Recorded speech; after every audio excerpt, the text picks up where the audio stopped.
All right, welcome. So glad you could make it today. Welcome to our time in the Word. I'm so thankful we can share this moment of devotional together.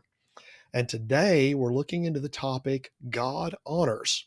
We're looking in 2 Kings 12, verses 4 through 16. If you're following along, turn to 2 Kings 12, 4 through 16.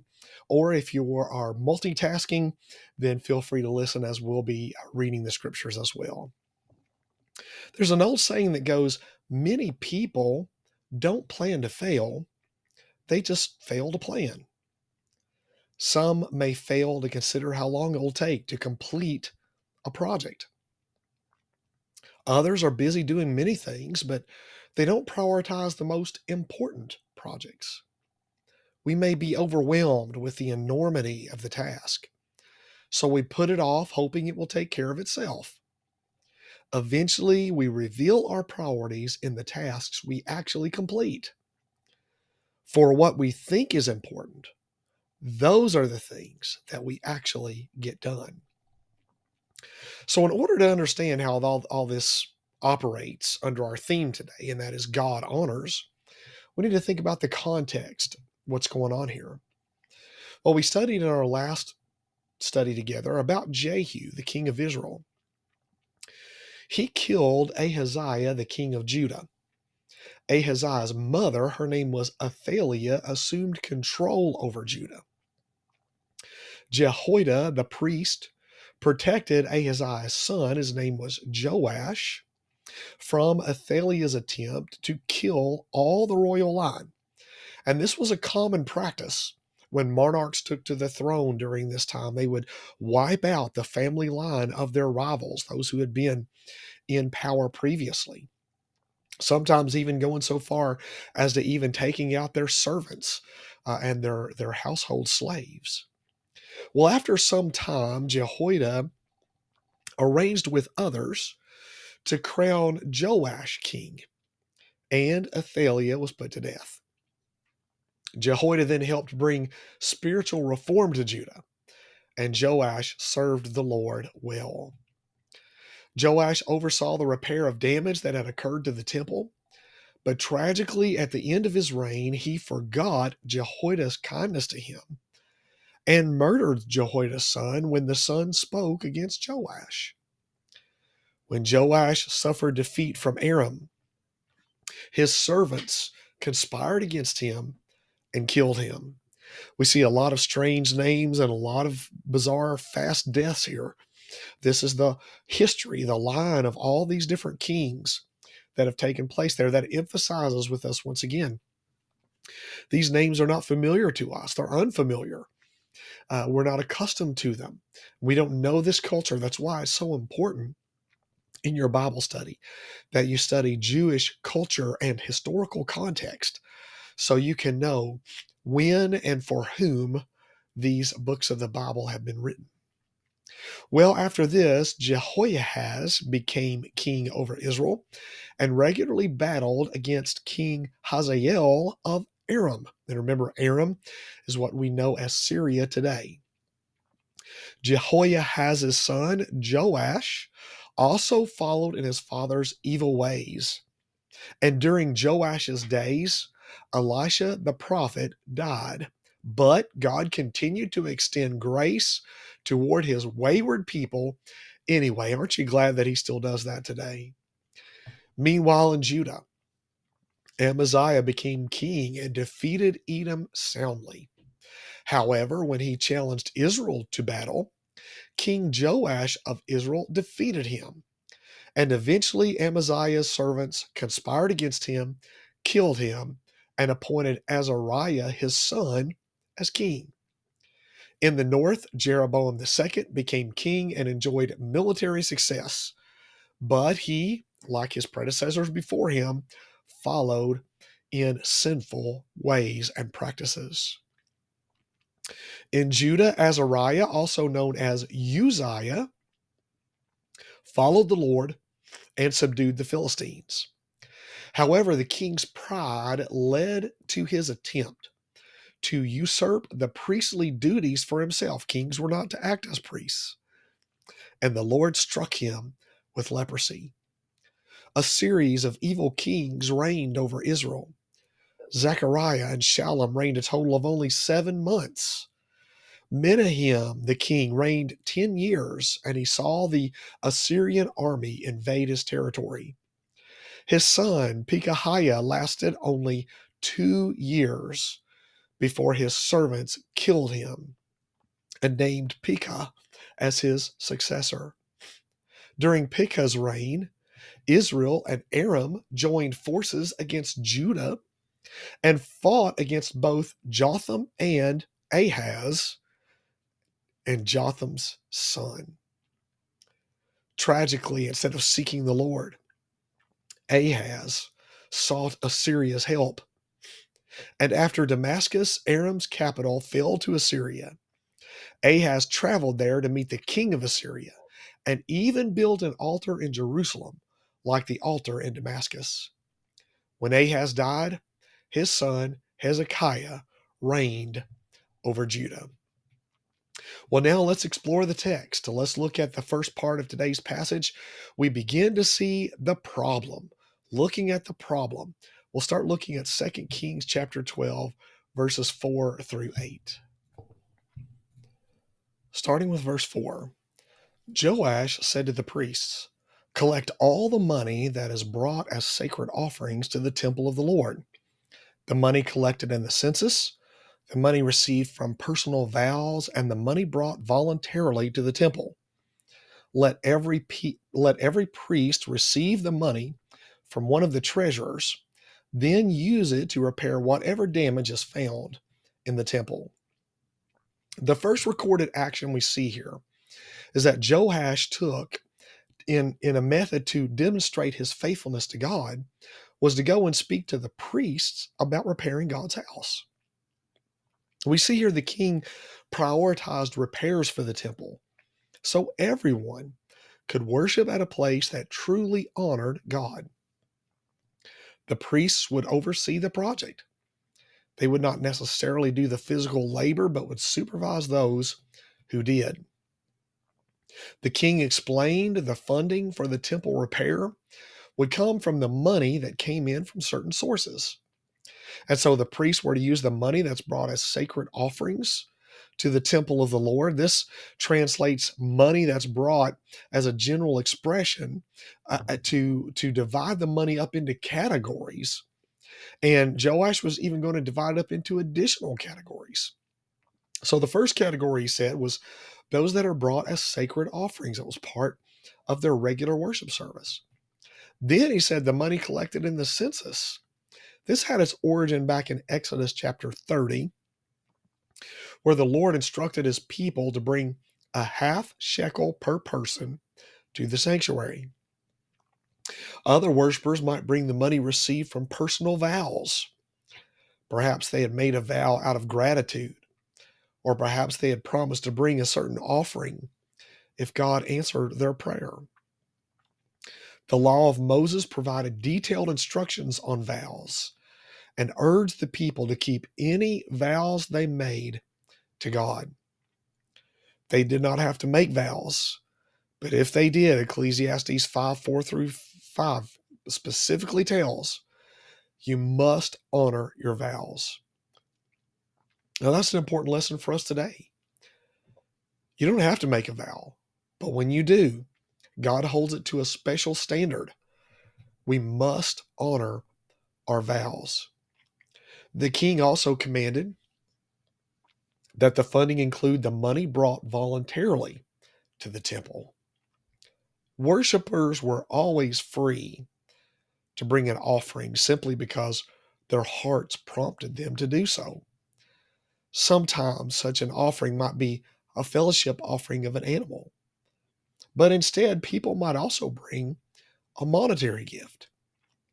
The king determined the silver given to the temple, either as dedicated silver or as silver voluntarily given, should adequately fund here the needed repairs.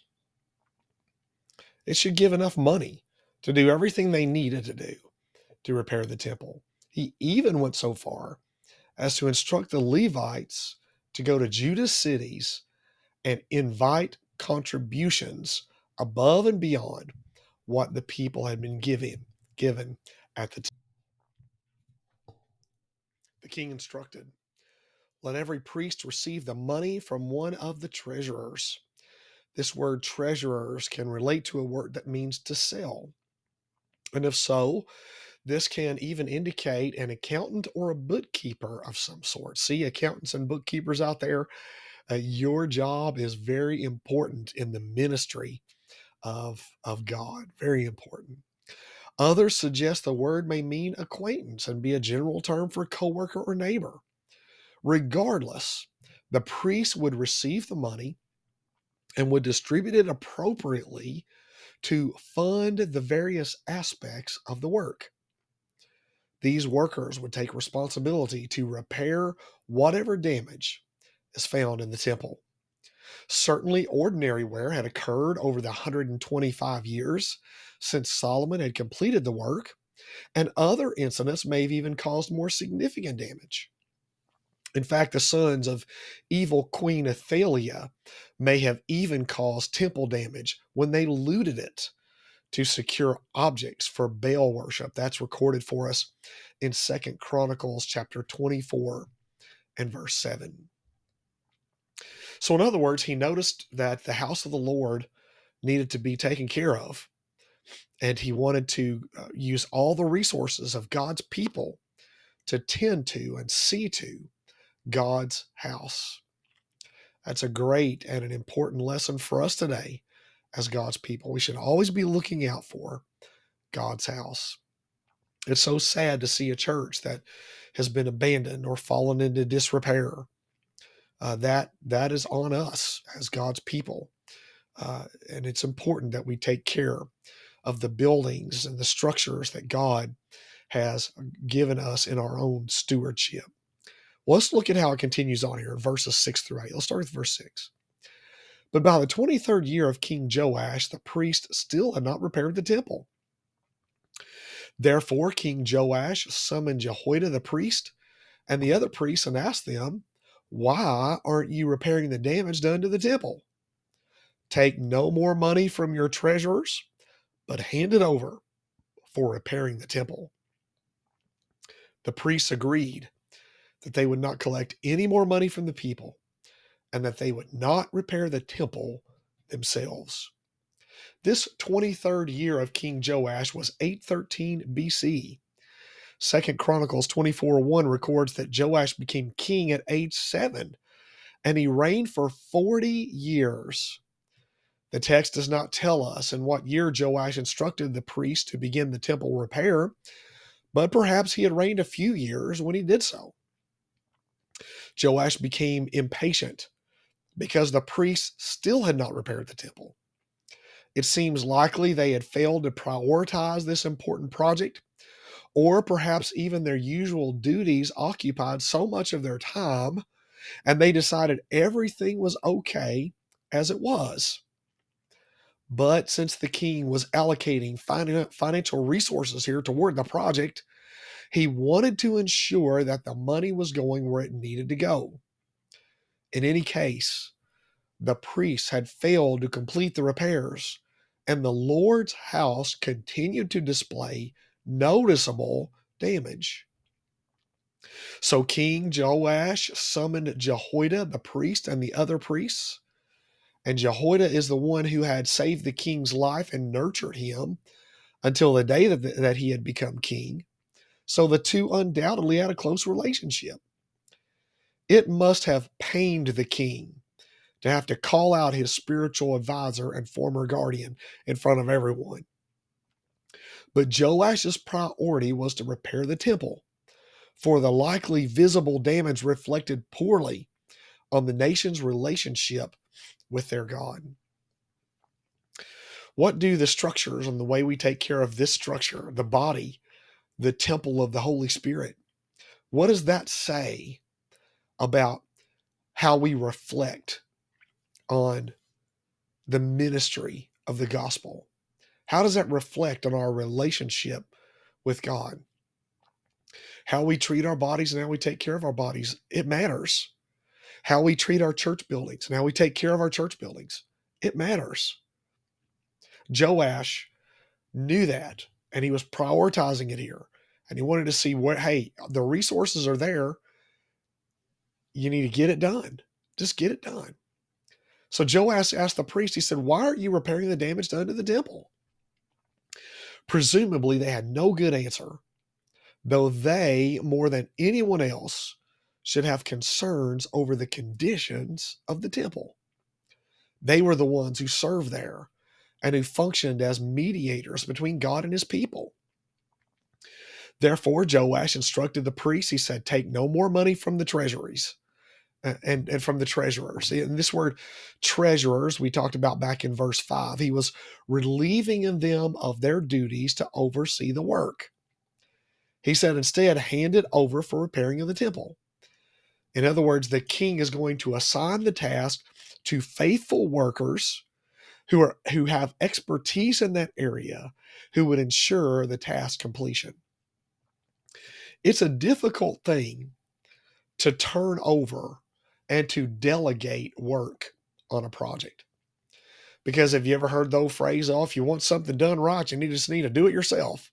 Well, that means that you're too picky. That's what that means. That just means nobody else can do it the way I want it done. Not necessarily that nobody else can do it. Nobody else can do it the way I want it done. Maybe that's what was happening here. And they were biting off more than they could chew because they were priests. They weren't builders. They weren't carpenters. They weren't engineers. They didn't know how to go about doing that. That's why it's so important to give over and to delegate to others in your life things that they can do. It not only takes pressure and stress off of you, it also gives them the ability to exercise the gifts and the talents and the abilities and the learning that God has given them. It gives them the ability to use all those in his service. It's great practice for the children of God to serve him because we're going to be doing that a very, very long time, working alongside him and laboring with the Lord Jesus Christ. Well, here we see the priests agreed to Joash's proposal. It's likely, though, that they didn't have a choice in the matter. They had failed to prioritize the king's request, and so they lost the opportunity to be a part of the solution. They agreed they would not collect any more money from the people to oversee the task. Furthermore, they would not repair the temple themselves. They had missed out on a strategic chance to advance God's work and to expand their own abilities. They could have overseen the task and even brought on other people who knew what they were doing and just checked in on the project managers and the directors and let them do their things to instruct and to organize the workers for the repair. But they had failed to prioritize the work. They had failed to delegate and get the people with the right skills in the right positions. This led to their missing out on being a part of an important aspect of ministry. Leaders are accountable for their actions. When leaders don't give tasks their due priority, others may assume those tasks are not important. Also, when leaders fall into sin, those who follow them sometimes rationalize their own failures by pointing to the leader's failures. Have you ever seen that happen before? Well, brother so-and-so did it. Sister so-and-so did it. Guess it's all right for me to do it. We must set a good example for those we lead. And if you are a child of God, you are leading someone. There's someone in your sphere of influence. There's someone out there who's looking to the way you conduct yourself and the way you live your life. They're looking to you for an example of faith, and they will follow your lead. And as their leader, you are accountable for how you lead. So now let's look at the next section. Let's look at the solution. 2 Kings 12, verses 9 through 12. We'll start looking at verse 9. Jehoiada the priest took a chest and bored a hole in its lid. He placed it beside the altar on the right side as one enters the temple of the Lord. The priests who guarded the entrance put into the chest all the money that was brought to the temple of the Lord.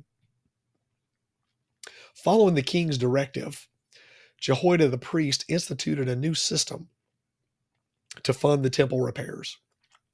He created a designated offering box that would collect the money people gave toward the work, and that money would go directly to the workers. So Jehoiada took a chest and he bored a hole in its lid. We should assume that this chest was fairly large because we're talking about a large number of worshipers and a large number of them even wanting to contribute, no doubt, above and beyond. Many worshipers would want to contribute, so a large chest made sense. The Bible tells us that Jehoiada placed it beside the altar on the right side as you enter the temple of the Lord. The altar mentioned here was likely a smaller altar or even one of the pillars that stood outside the temple of the courtyard. This is talked about in 2 Chronicles 24 and verse 8. This area was supervised by the priests who guarded the entrance of the temple. That is, they monitored access to the sacred ground on which the temple stood. These officials here then put into the chest all the money that was brought to the temple of the Lord. Over the years, churches to which we've belonged sometimes have initiated special projects. Members have been challenged to support the project with designated gifts beyond their usual contributions. Doing so gives everyone an opportunity to participate in the advancement of God's work. Listen, every contribution is important, no matter how small. Every contribution is important. Worshippers in Joash's day who brought their designated offerings to the temple, no doubt, shared the same sense of responsibility. The Bible tells us to bring all the tithes into the storehouse. Why? Well, the Old Testament did it. Why? Because it takes money to operate the house of God. It takes money to pay the workers who come in there to do the work. It pays money. It takes money to pay the light bill and the electric bill and the water bill and whatever other kinds of bills that go along with the structure. It's personnel, it's resources, it's materials, it's the building, it's repairs, it's upkeep, it's maintenance, it's the bus, it's what the list goes on and on and on. If God's people aren't faithful in tithing, that those items can hurt. Some of them may even fail. And when that happens, it hurts the overall ministry of the church. And sometimes we forget that. We just think, oh, the Bible tells me to bring my tithe in. Well, yeah, but there's a reason for it. God wants his workers taken care of. He wants his house taken care of. He wants his resources taken care of. So when we enter into a new project, whatever church you may be part of, whenever you enter into a new project, sometimes they'll say, we're going to have a funding drive or a giving drive to fund this new project. Why? Because it's above and beyond what it takes to just run the everyday operation of the church. That's done with the tithes. The offerings are used for other special items that may be occurring. They understood that. The Israelites understood that, and they were bringing in their offerings above and beyond to help fund the repairs for the temple. So now let's go on and look at verses 10 and 12 together. Let's look at verse 10. Whenever they saw that there was a large amount of money in the chest, the royal secretary and the high priest came, counted the money that had been brought into the temple of the Lord, and put it into bags. When the amount had been determined, they gave the money to the men appointed to supervise the work on the temple. With it, they paid those who worked on the temple of the Lord, the carpenters and the builders, the masons and the stonecutters. They purchased timber and blocks of dressed stone for the repair of the temple of the Lord, and they met all the other expenses of restoring the temple. See here, the priests took action. Whenever they saw there was a large amount of money in the chest. They had designated officials. Did you notice the plural there? They were officials. There was a royal secretary and a high priest. There was at least two, no doubt, often more. That's why it's so important in the money processes of the church that there are checks and balances. For no one is perfect and no one is above temptation. That's why it's so important to have checks and balances all along the way when it comes to the tithes and the offerings of the Lord. Well, the secretary and the high priest, these two officials, they would count the money that had brought in the temple of the Lord, they would put it into bags. This word that is translated secretary is sometimes translated as scribe. It comes from a verb that means to count. Such individuals typically were in charge of keeping important records, and they were well known to those in the royal court. Some churches have jobs, they have positions that are titled counters or treasurer. Those are all important aspects of ministry, integral aspects of ministry. Such individuals here were typically in charge of keeping these important records, and the high priest bore the responsibility as the temple representative to ensure that those records were accurate in their accounting.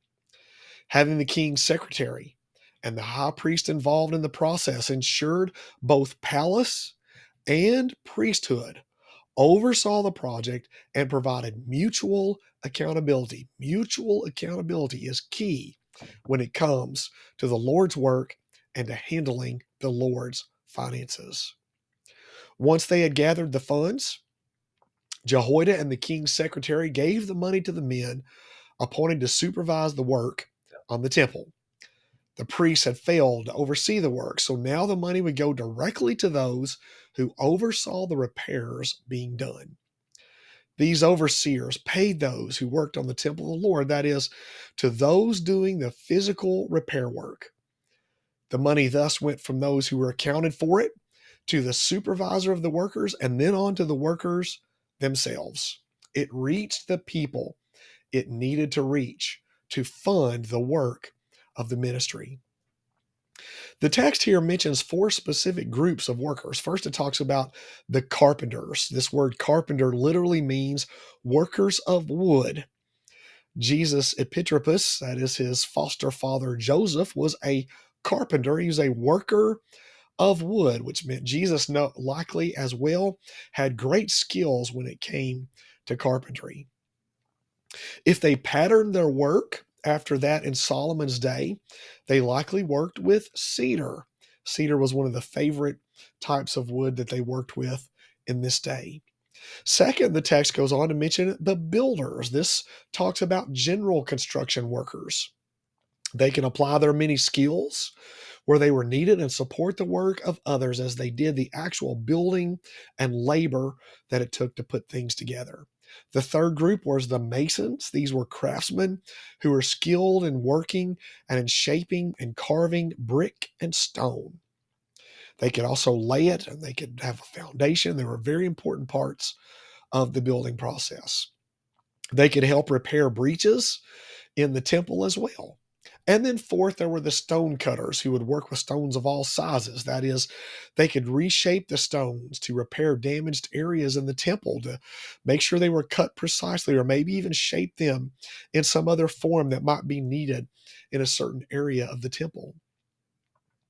The supervisors here also used the designated offering to purchase timber and blocks of dressed stone for the repair of the temple of the Lord. They purchased all the materials that the skilled craftsmen needed and all the materials they used to complete the work.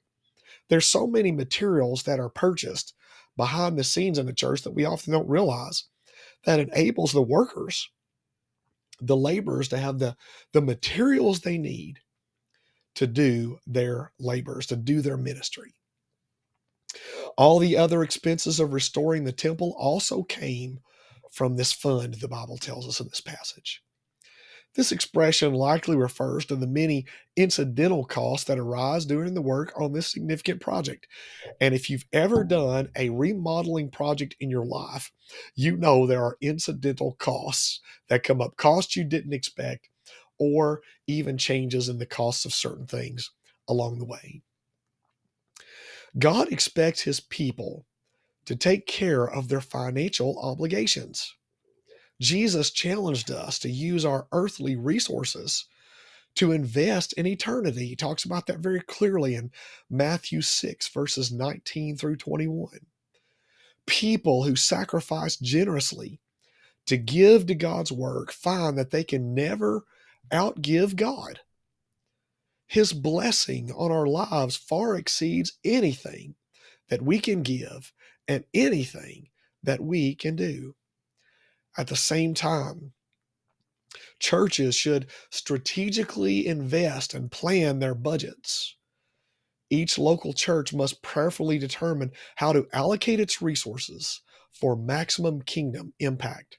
The budgeting process, even though it may be tedious and even though it may be exhausting and mind cramping, it is a very important and vital aspect of the church's life. Well, now let's go on to the next section here. The last section, 2 Kings 12, verses 13 through 16. We see here the action that starts taking place. The action that starts taking place. Verse 13. The money brought into the temple was not spent for making silver basins, wick trimmers, sprinkling bowls, trumpets, or any other articles of gold or silver for the temple of the Lord. It was paid to the workers who used it to repair the temple. The king no doubt wanted to ensure here that the people who gave money for the temple's repair would see the result of their investment. And as a result of that, items like silver basins, wick trimmers, sparkling bowls, trumpets, any other articles of gold or silver that normally would see service in the ongoing worship and sacrifices of the temple, that people likely, most of them would not even see, some of them, were financed by other temple funds during the temple repair project. That way, people could see what was being done with their funding there.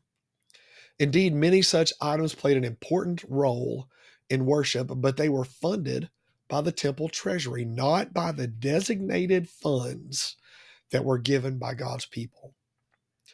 Only when the contributions to repair the damage exceeded the need did the remaining funds go to the temple items. So when they had some excess, some leftover, then they funded some of those other temple items. The money the people gave for the designated offering was paid to the workers who used it to repair the temple. In earlier days, Joash had commissioned the priests with the duty to repair the temple damage, but the priests had failed. Consequently, Joash established a special offering under the supervision of both palace and temple. This money that came in went directly to pay the people who bought materials for the work and to pay the workers who actually did the work. So now let's look at verses 15 and 16 as we wrap up our time in the Word today. Verse 15, they did not require an accounting from those to whom they gave the money to pay the workers, because they acted with complete honesty. The money from the guilt offerings and sin offerings was not brought into the temple of the Lord. It belonged to the priests. As we talked about earlier, these representatives of both palace and temple, they monitored and recorded the total amount of money that was being brought in here. They had these checks and balances in place. That way they could always know and be able to even give an accounting for what came in and where it was dispersed.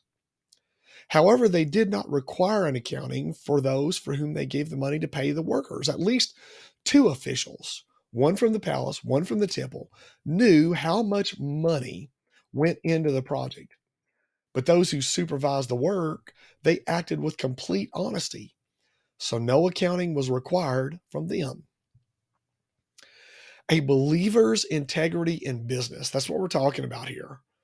A believer's integrity in business can further or it can hinder the cause of God's kingdom. When we display integrity in all walks of life, People recognize that we are trustworthy. When believers exhibit integrity, even in small matters, many in the world take notice.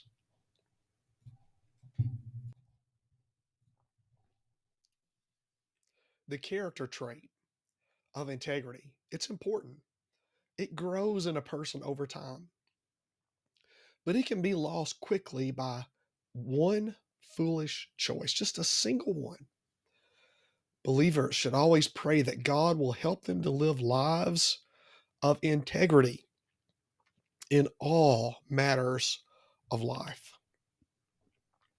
The text also notes here that the money from the guilt offerings and the sin offerings was not brought into the temple of the Lord for the repair project. The book of Leviticus provides detailed instructions relating to both the sin offering and the guilt offering. You can see those in Leviticus chapter 4 through chapter 6 and in Numbers chapter 5. With each sacrifice, a portion was burned on the altar, and the rest of the offering belonged to the priests. This was God's way of providing for the priests and their families. The text here makes it plain that Joash's and Jehoiada's work to oversee the repair of the temple damage did not result in disregarding the stipulations and the directions from the law of Moses. The priests kept the portions of the offerings to which they were entitled, and the temple repair work was funded through the designated offerings the people brought to the temple. The key idea, the key doctrine that we can take away from this today is this: each congregation operates under the lordship of Christ through a democratic process, with each member responsible and accountable to Jesus Christ as Lord. That word Lord means boss. And faithfulness in giving of each member in the local church, that is, in their time, in their talents, and in their treasure. These are vital to the health of the church and the furtherance of the gospel. Well, thanks for joining me for today's time in the Word. I pray the Lord will bless today's devotional to your heart as He has to mine. I do encourage you to like and comment. I always love to go back and see who's been watching and to read your comments and to hear your insights from the study today. Also, if you're watching on YouTube, I encourage you to click subscribe so you can know anytime that a video is posted, and click that bell icon there to be notified whenever new Bible study videos are posted. Thanks again for joining for today's time in the Word, and until next time, be sure to have your own time in the Word each and every day.